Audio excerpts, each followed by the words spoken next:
కొనసాగుతుంది. నేను ఎక్కువ తక్కువ మీరు రోజు చూస్తుంటారు నాలాంటి వాళ్ళు ఏం చేస్తున్నారో. గెలిచినప్పటి నుంచి మీకెట్లయితే బాధ ఉందో నాకు కూడా కట్టిన బాధ ఉంది. గెలిచినప్పటి నుంచి మొదలైంది చెట్ల పక్క పడిన ఇల్లు కూలగొట్టుడు, రాజకీయ కక్షతో ఇల్లు కూలగొట్టుడు, మూసి పక్క పడిన ఇల్లు కూలగొట్టుడు, నోటీసులు ఇచ్చుడు. దాదాపు నిన్న పొద్దున పోయినాను. మౌలాలి ఉంటుంది పక్క పడిన మౌలాలి, ఈ పక్కకు పోతే మౌలాలి చెరువు, దాని పేరు బండ చెరువు.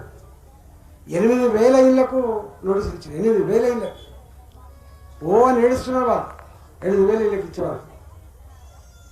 అందుకని దయచేసి మీకు అండగా భారతీయ జనతా పార్టీ ఉంటుంది కాబట్టి ఇవాళ దేశవ్యాప్తంగా భారతీయ జనతా పార్టీ సభ్యత్వ నమోదు కార్యక్రమాలు చేస్తూ ఉంది కాబట్టి ఇవాళ మీరందరూ కూడా సుబ్బారెడ్డి గారు, లక్ష్మి గారు అందరూ ఇవాళ సభ్యత్వ నమోదు కార్యక్రమం పిలిచింది. మిమ్మల్ని సభ్యత్వ కార్యక్రమం తీసుకొని ఇవాళ భారతీయ జనతా పార్టీకి అండగా ఉండండి.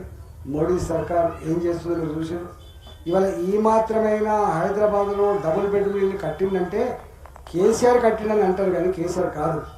నరేంద్ర మోడీ గారు 2,40,000 ఇల్లు ఇస్తే ఆ ఇల్లు కూడా కట్టే తెలివి లేక 1,40,000 ఇల్లు కట్టి ఇంకా 1,00,000 ఇల్లు అట్లా కట్టకుండా మోడీ గారేమో అక్కడ పేదలకు ఇల్లు కట్టాలని చెప్పనుకుంటే డబ్బులు ఇస్తే కట్టే ధైర్యం కూడా లేదు, కట్టేటువంటి వాళ్ళకి టైం కూడా లేదు.